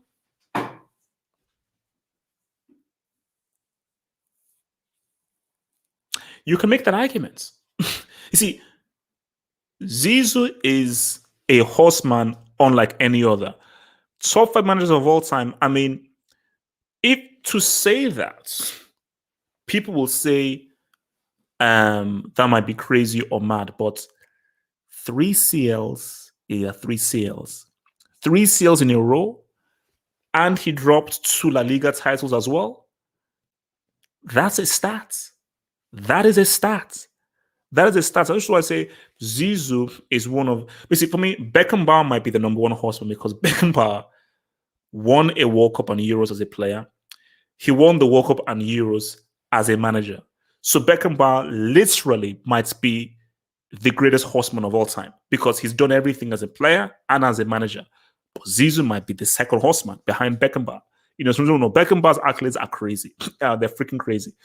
So guys, remember, man, deadline is Friday, guys. Euro 2020. I have filmed the Italy. I've filmed the Italy. I want to say the Italy Turkey preview. I have filmed it. It's done. I'm now going to edit it after I'm done here. So we are popping off. It will probably going to go on live maybe later tonight or early tomorrow. Probably early tomorrow morning. The first pre-match analysis is going to be done. And yes, I've also filmed the Belgium-Russia one because we're doing Hazard Watch. Yes, hashtag Hazard Watch. Hazard, I will be your number 1 cheerleader at these Euros. I told you, I'm supporting Hazard. I'm supporting the Us. I'm supporting Kanse. And I'm supporting Marco. I am putting my foot forward, Michael. So I am behind Marco. for his first team right now, man. So those are my agendas. So guys, man, I have put in my predictions. It was actually quite hard thinking of the predictions for these Euros, but I've put them in. I've put in my predictions right now for the Euros in the Fantasy League, man. Remember, guys, the deadline to get your predictions to the group stage is this Friday. Get those predictions in, man. Click the link, join up, and make sure that you put in your predictions by Friday. That's very important. It's very important, man. Hey, Gallo, man. What up, baby? What up, baby? Gallo, man. Friday pops off. Gallo, are you ready? It pops off on Friday. Everything pops off on Friday, man. Everything pops off on Friday, man. I told you, man. I'm hyped. I'm hyped. You know. All right. All right. Where we at? HH, do you think a South American team are ever going to win the World Cup anytime soon? Yes, of course they will, for sure. You see, what makes it difficult is the recolonization that Europe is now doing of Africa, because you're now having to deal with a hybrid of Europe and Africa. So that makes it very hard. Like the French team is like you're dealing with Europe and Africa, pretty much, and more. Hence why Africa, I don't think, are ever going to win a World Cup, ever, based on how many quality African players are now playing for European teams. So it's definitely going to be hard. But my thing is that quality is quality. All Brazil need is to produce and they always, because see, Brazil is a conveyor belt. Same with Argentina, they're a conveyor belt. So they will always produce an exceptional talent. Once they do that, it doesn't matter what Europe will have, they will most likely win it. So you see, next World Cup, I don't think a South American team will, because really, like, all Brazil have is Neymar, and Vinicius really ain't it. And there are no new Brazilians who I can really sort of vouch for. For Argentina, there isn't really. I thought Dybala was supposed to be that dude. He's shown that he's not really that dude, and there's nobody really helping Messi or somebody in the same ilk of Messi that Argentina have. So, and really, it's between Brazil and Argentina. Uruguay's golden generation, they're already gone with. So it's Europe are going to win it again. But maybe next 2-3 World Cups, the South American team will, because they will produce a quality players and they'll produce another big time generation, man. Says, are you supporting Labille? We need him to ball. You see, I've got my narratives. There are my guys. Of course, I support Labille just based on he's my guy. He's got swagger, black and everything like that. But I've got specific agendas. My Kante agenda, my Verratti agenda, my Hazard agenda, my Dembele agenda, what other agenda do I have? My Havertz agenda. I've got a Havertz agenda. So I've got specific players that I need to ball. Like Hazard is top of the list. Then basically at the top of the list is Hazard. Then it's Verratti. So those are two guys that I am fully like, guys.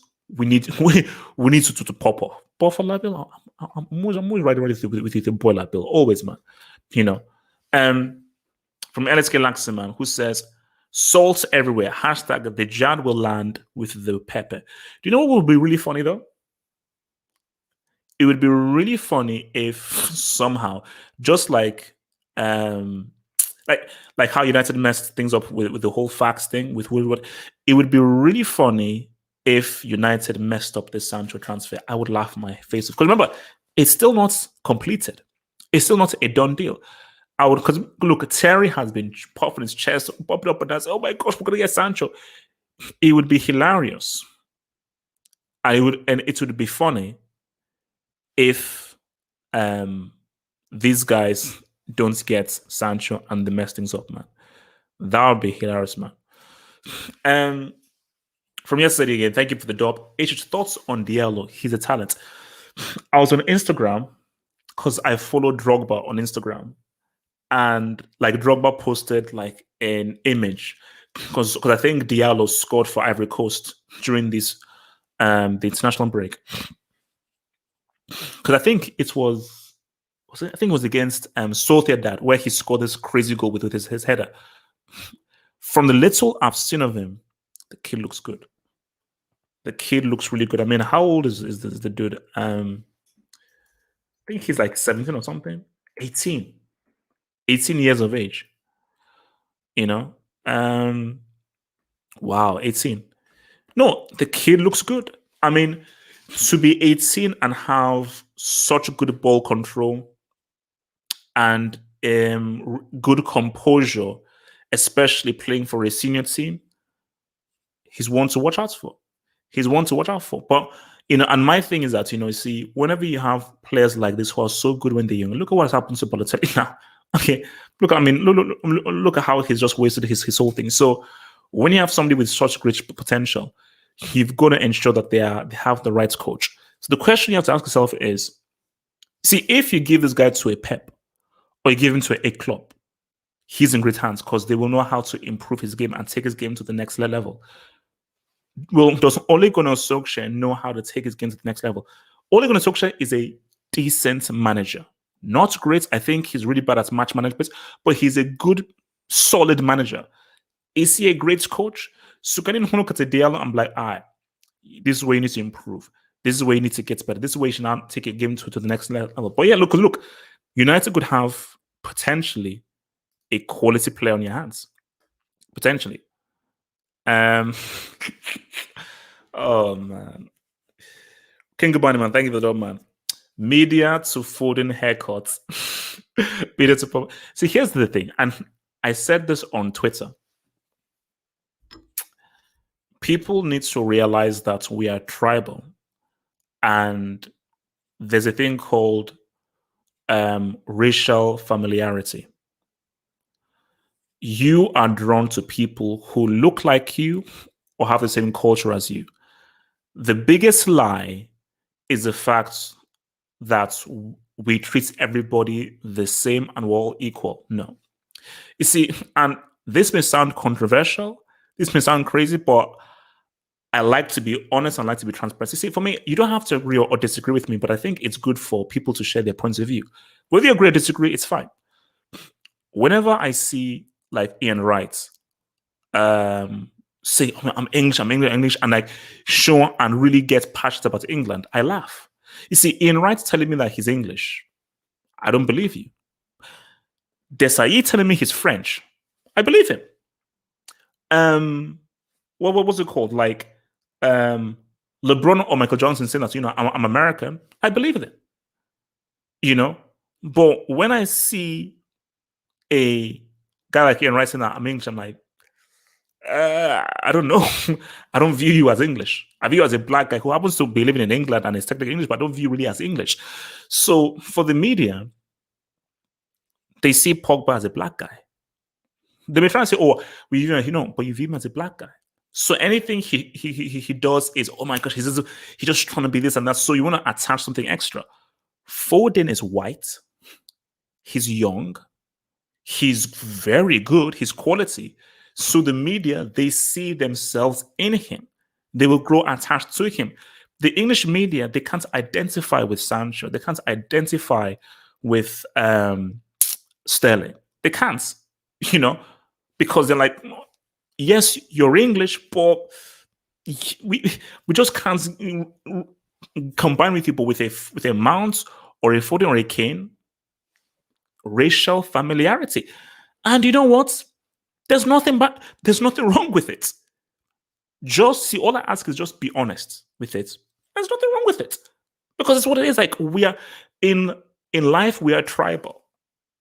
If you're a black guy and you go to a party and it's full of all white people, you're looking for another black guy. And when you find another black guy, you will go to that black guy. Like, I don't know, have you seen that movie, Not Another Teen Movie? They actually crack a joke about it. Now film Not Another Teen Movie, where the guy says, I'm supposed to be the only black guy here.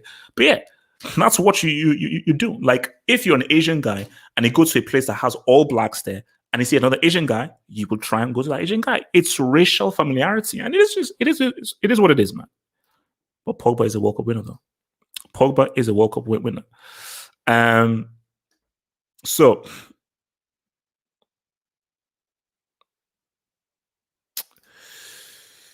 HH, thoughts on the Brazil national team decision to take part in the Copa?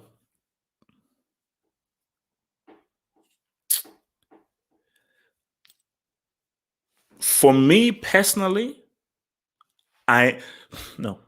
From a footballing, see the HH, the football fan, I'm overjoyed. I'm happy because we're not going to have a Copa America. A Copa America without Brazil, I will not. I will refuse to recognize it. And if Messi would have won the Copa America without Brazil, I would have disregarded it fully.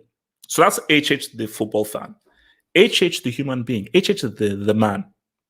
They should have boycotted it because that is a stupid idea. You see, what's it called?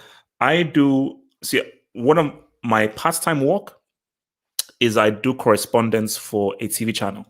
And one of the stories that we've been doing, because we've been covering COVID heavily, and one of the main stories that I used to do, that I did extensively on, was Brazil and how bad the situation is in Brazil. Jair Bolsonaro is like an ultra right wing dude. This guy sort of likens himself to Trump. When COVID started, he said that it's nothing but a flu, and he's refused to take it seriously. He sacked all of his scientists and so forth and replaced them with army guys and guys that he pretty much entrusts. And Brazil has been seriously suffering from COVID because this Bolsonaro dude just doesn't take it seriously, and he refuses because he feels that because it's going to affect Brazil's economy so bad, he's refused to have a full shutdown or a full lockdown to stop cases. So he just said, open places, let it be open, even though guys have said, no, no, no, no. The data shows that we need to go on a lockdown, and he's still so no. So the numbers have increased and been mad, specifically in poorer areas. So it is crazy that you would now set the Copa America in Brazil. And even people in Brazil have said, no, no, no, we don't like, no, we can't host a tournament. We are dealing with a pandemic. We're still struggling with cases with people coming to hospitals. And you now want to bring a freaking football tournament here? Like, are you high? But hence why they said, no, this is political. So Bolsonaro, he wants this to happen because he will say, hey, man, if we can host a Copa America, that means it's all about perception. Everything is fine. Everything is normal. So how can we be strongly with a pandemic if we can host the Copa America? So he's using this as a political tool to sort of make people think and say, nah, nah, nah, this whole thing is not serious. So that's why the Brazilian players are like, no, no, this is BS. This is complete BS. So look, I'm happy because Copa America can go on. But another side of me is like, no, they should have boycotted. And I think they should have put more pressure on everyone else. But here's the thing, it was difficult. Because even before they released the statement, Argentina made a statement saying they're going to play. So the fact that nobody else is going to fall in line, they've sort of been stronger. I'm just saying, let's go. Because if it was a thing in unison when we're all going to boycott unless you move it to a place that is safer, it would have worked though. So it is what it is, man. But look, we have a Copa America, and Messi, you ain't going to have it easy. You ain't going to have it easy. You'll have to win it with Brazil in there. So yet again, Messi will have another chance to try and do it. And as I said again, it ain't happening, man. He ain't doing nothing, man.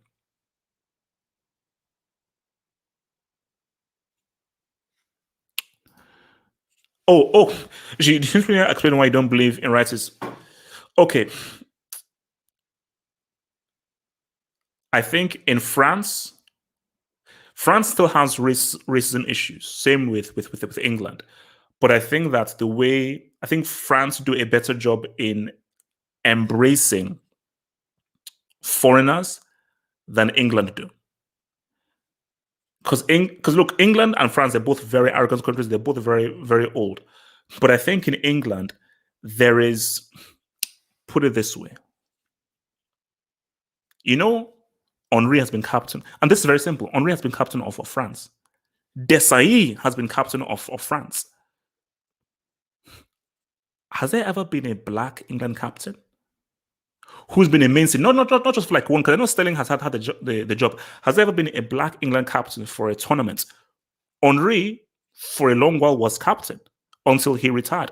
Desai was captain. For tournaments, Desai was the captain. So these guys were captains during tournaments. And there was a point where, because I remember this point, when France had, I think literally, so out of 11, there must have been like 8 black players. And Jean-Marie Le Pen, who is an ultra right-wing French politician, he said, this is a disgrace. How can we have a French team with all these black people there? So they have so put many black people in there that Le Pen had to pretty much say, boom. So England haven't even gotten to a stage where they have a team where it's like 8 to 9 blacks there. So my thing is, England still work very hard to keep their tradition. Look at the royal family, who I think intermarry and have incest, and they pretty much have sex with each other and so forth. True, I ain't watching that video that they put up. I ain't watching that. So England work really hard to keep that their tradition. And also England work really hard to keep the tradition of whiteness. So yes, of course, England is multicultural, and I love London because London is super multicultural. But England as a whole, they work very hard to maintain the whiteness of the country.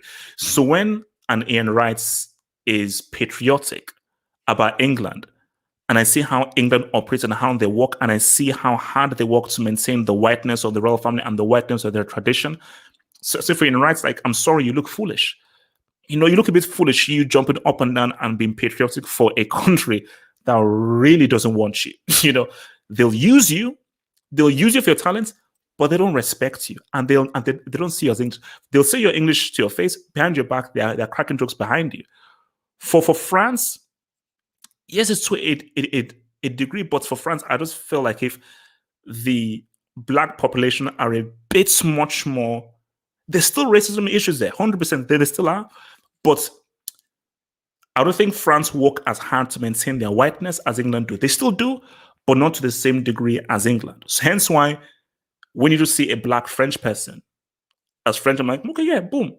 But when you see a black English person, I'm like, I'm sorry, I can't believe that they're English, just based on just how hard they work to maintain their whiteness within the country. So,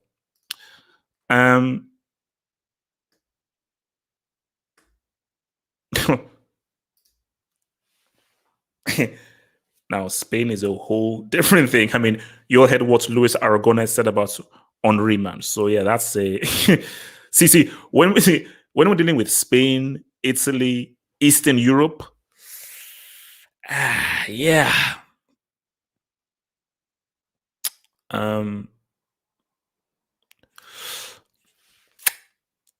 Try going to the north. That's actually a quick. See, it depends. See, if you live in London, Bristol, Birmingham, great. But see, I went to school in the countryside. There ain't no blacks there. And I'm supposed to be those guys. They'll let you know that they're black as well. I remember there was one time we went paintballing. So it was me, my brothers, their friends, and so forth. So it was about 7 of us. So most of us were like black, either black or Indian, and we went paintballing. This was just outside of London. And we were walking in a group, like 7 of us were walking in a group. And this car was just driving down the road. And this guy, he slowed it down and he said out his window, "Go home." And then drove off. And then my brother's friend said, "We are going home." But see, that's the thing. So the moment we just stepped outside of London, it's crazy. So for England, it is where you are. See, London, Birmingham, it's like London is one of the greatest cities in the world. And the beauty about London is that it is so multicultural.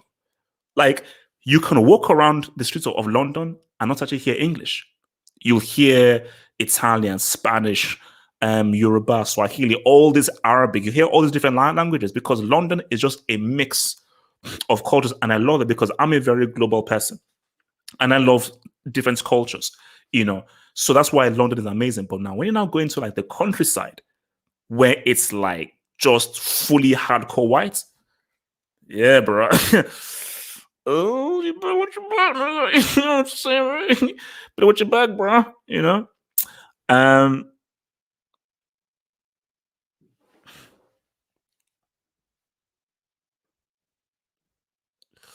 All right. All right. What else did I say? Yeah. See, basically, HH pretty much Copa America has a better teams to quality ratio. On average, the teams are better, in my opinion. The worst Copa team can still ball, while the lower Euro team can get pimped. Simple. Let's take Bolivia or Venezuela. So who would win between Bolivia or Venezuela? Let's say Bolivia or Venezuela played against Albania or Slovakia or Scotland. I think Bolivia or Venezuela would beat Slovakia or Scotland or Albania. You know, so that's my thing. So the worst, and that's how you do it. The worst Copa America team is beating the worst Euro team. It's happening. So, and Bolivia and Venezuela, they can still play. So they're still good. They're still quality.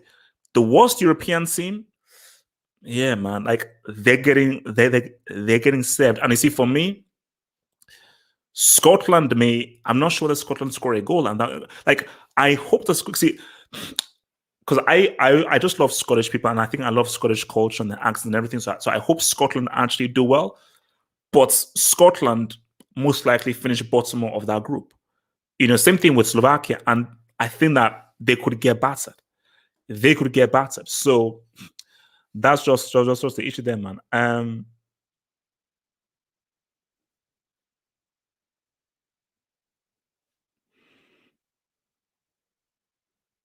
All right, let's just see. Oh wow. I saw David Cameron last week in public. Who's the most famous person you've met? Seen? Oh, you see, here's the thing. I am very good with faces. So because I'm so good with faces, I get to meet a lot. I get to either meet or see lots of famous people. So literally, it's a long list. So um let's see some of them you will not know. So obviously, I saw what was it? Superman 2, the guy who played Zod in Superman 2, Terrence Stamp. I saw him at Starbucks. Um, Loki, Tom Hiddleston, the guy who plays Loki. I saw him in an underground station, and I approached him, not saying anything. I approached him, and he was like, "No, no, no, sorry, I'm off duty." I was like, "Mate, I was even asking for a freaking autograph." I said, "No, no, I'm off duty." So yeah, the guy was a bit dickish when I approached him. So yeah, so Tom Hiddleston, Loki, saw in the tube station. Terrence Stamp, who played Zod in Superman, I saw him at Starbucks. Um, what else have I seen, man?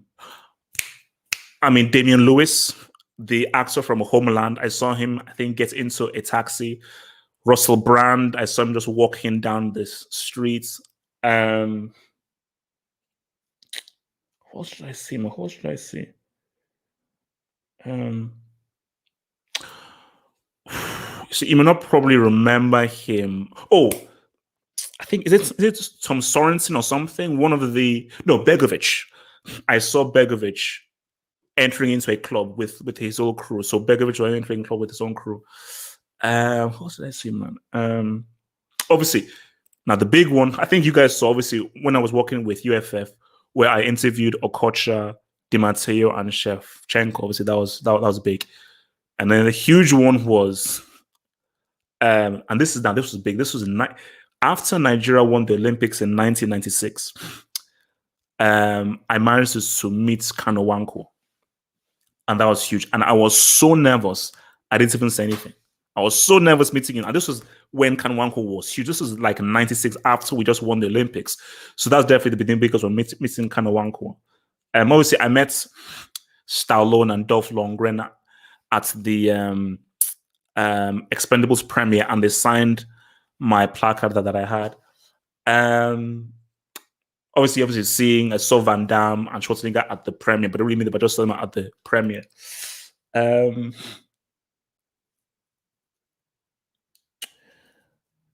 don't know what his name is, but the guy from Game of Thrones, the really big, huge guy that's at the wall. in Game of Thrones that sort of helps to tutor Jon Snow, big hulking guy. I saw him. What was that? I think that was like around Charing Cross Road. What did I see, man? I think that's it mainly, man.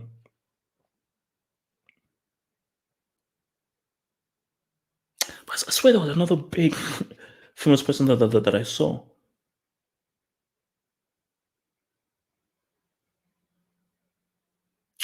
Sure, I can't remember, but yeah, those are the ones, man. Those are the ones. No, not the mountain. I can't remember what his name is, but he's this big, huge guy. If it counts, I saw Ty. So Archway. So I was buying something at Archway. This was outside Archway Tube Station. He was like at the other side of the road. And I was like, and he was wearing the exact same things. He was wearing the tracksuits, headphones, and everything. And I said to myself that, should I go up and say hello? But I was like, I don't know, like, because I didn't even know what I would say. So yeah, so I saw Ty coming in there, but yeah, I didn't even know what to say to him, man. Yeah. No. Because basically, like, when I used to do stuff for UFF, like the what's it called? The guys that did the for what is it called again? Fan Pack Live. We got invited to like the FIFA the best awards, and then yeah, so obviously special guest they had there was Okocha, Shevchenko, and thing. Basically was a personal life goal. Just meeting Okocha, I was like, because even that's why I said it like Dave, guys, I don't think you realize what a big deal is. They're like, oh, thanks. I was like, no, genuinely, thank you. I don't think you realize how big a deal it is that I actually got the chance to actually meet Okocha. Like that is a life goal, So it's crazy, bro. That's another bucket list life goal, man. I don't know how I can pull it off, but I'll try, man. I'll use every piece of clout to do it. If I can, to meet R9, it's a life, basically touch wood. Hopefully it happens, man. But like that is a life goal. A life goal, because my thing is I must meet Ronaldo and say to his face that, do you realize that you are one of my heroes? You are literally one of my personal heroes. And 98 World Cup, I felt shocked. Like watching that 98 World Cup final, I felt like one of my heroes had like died. Seriously, I remember vividly where I was in the living room in Nigeria, sitting down and watching the game, and I was like, this is Ronaldo. Like, he's the hero. Like, this is my superhero and everything. Like, what happened? Hence why O2 was so huge for me. And just seeing what he did in O2, I was like, no, this guy's my hero. This is literally my hero. So if I could just say to Ronaldo, no, two things is, do you realize how good you were? Because I don't think he did. Like, do you actually realize how good you were? And secondly, do you realize that you were like my superhero? You were my superhero, man. So yeah, man. Well, it'll probably never happen, but whatever the case may be, man. They poisoned him. They poisoned. See, only you would say that. Only you would bloody say that, man. Only you, Natsu, would say. See, look at this. I tell like a nice, heartwarming story, and you just come and ruin it by him saying he's like, no. Funny thing that, imagine if I meet Arnana and he's like racist. Imagine if it's also to be racist. So guys, remember, guys, Patreon content crack, man. The content crack on the Patreon is going to pop off. We've already posted 2 videos in there. So Euro 2020 top scorers, as well as the who are going to be the young stars who will shine at the Euros. Those 2 videos exclusive to Patreon members is open there. So guys, join up, be a Patreon member, and get that exclusive content crackini throughout these Euros and beyond as well, man. Trust me, the content cracker Patreon is pimp spanks. Harrison was he was a media guy that worked with UFF and so forth. So he helped with the media stuff. So I was a bit you have a pick with around 9. Terrible, man. Terrible. See, why couldn't we just trade places, man? Why couldn't we just trade? How do you get a pick with around 9 and I don't, man? That's mad, man. God damn.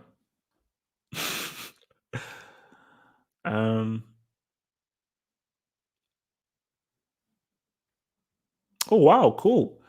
So my dad used to X-ray a lot of Chelsea players. He worked at Chelsea and Westminster Hospital. Yeah, Westminster Hospital. I think that's where my big brother was born. At Westminster Hospital. He X-rayed Desai too. Wow, cool. So, and how come you didn't ask for any special autographs or anything, man?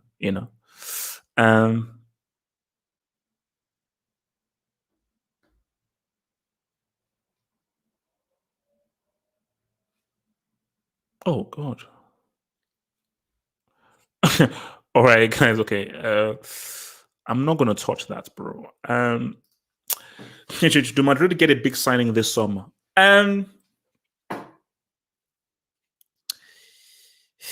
Okay. Who do they get? They're not getting. I mean, PSG have already made it clear that Mbappe is not going, which I think is stupid. Because if Mbappe says I'm not signing, it makes all the sense in the world for him to be sold this summer. Now, for how much money, I don't know, but it makes all the sense to go this summer. But if, let's say, PSG say, oh, no, he's not getting sold and he's still staying with us, who do they get? I mean, Salah is committed. Son, I don't really know about Son. I think Son seems that he wants to stay at Tottenham. Who is available and who can they get? Because I think they need a inside forward. They need an inside forward, but realistically, from the guys who are available, who out there can they get? It's hard to say. It's hard to say, man. All right, I'll be out of here in 2 minutes, guys. So, guys, remember, the deadline is Friday. Join the Euro 2020 Fantasy League. The deadline is this Friday. This Friday is the deadline. Join the Euro 2020 Fantasy League. And the deadline, please make sure that if you've joined the Fantasy League, make sure you complete your group predictions tonight.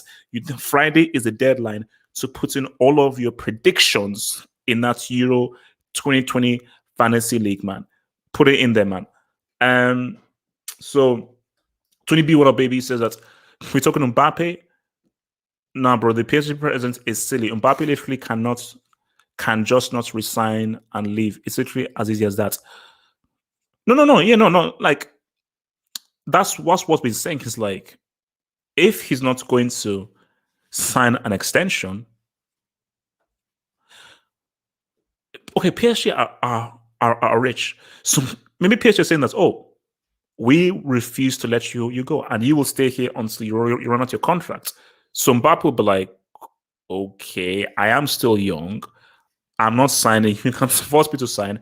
So I'll just run out the contract until June, and then I'm out of here. Which I just think is foolish and so forth, because you can't allow Mbappe to go for no. It would be insane if PSG, because they're being petty, that they allow Mbappe to go for free in the next summer.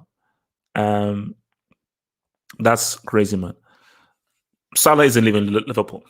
If he could have a chance, he would want to entertain it. But I think he's got a contract until 2023. He's got a contract until 2023. So I don't think he'll want to be in there, bro. So guys, look, man. Thank you for the stream. 2 hours of content crack. I now have to go and edit the Euro 2020 pre-match analysis again for one last time. Remember to join up. Remember to join up the Euro 20 Fantasy League. Link is below description box. Friday is the deadline, so make sure that you put in all of your predictions for the group stage, guys. Guys, peace out. Stay true. Stay real. Stay sexy. Stay lassie. And your boys out. Peace out. Become a Patreon member.